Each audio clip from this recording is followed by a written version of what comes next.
Alright, so we got this engine in today from another shop, and as you can see, we had a bearing problem with this thing. Now it was freshly rebuilt. You can tell by looking at the line bore and the cylinder wall finish. I'm going to show you here real quick.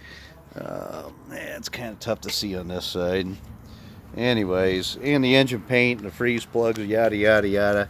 Anyhow, this thing was running and had oil pressure when it was cold. As soon as it warmed up, the oil pressure went away. Well, as you can see, we got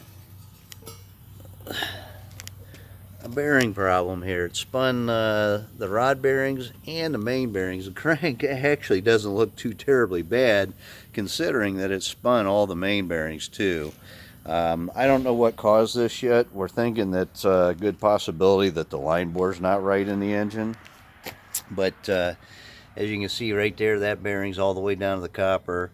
That bearing's down to the copper. This is a thrust bearing. In the pan you can see all kinds of bearing material, so it's not good. So we're going to have to go through this thing and clean it up and determine what caused the problem.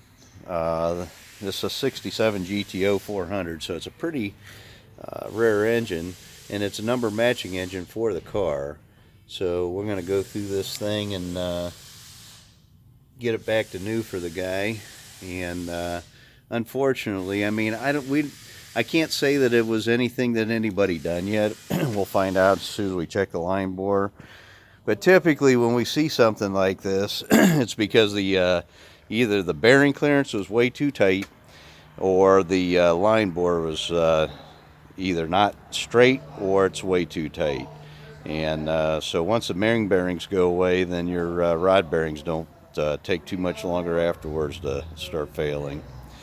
They're actually the last thing to get oiled. So anyway, we will get this thing, check it for line bore, see if it's straight or not. We haven't done that yet, but good thing it didn't hurt the or poke a hole in the block.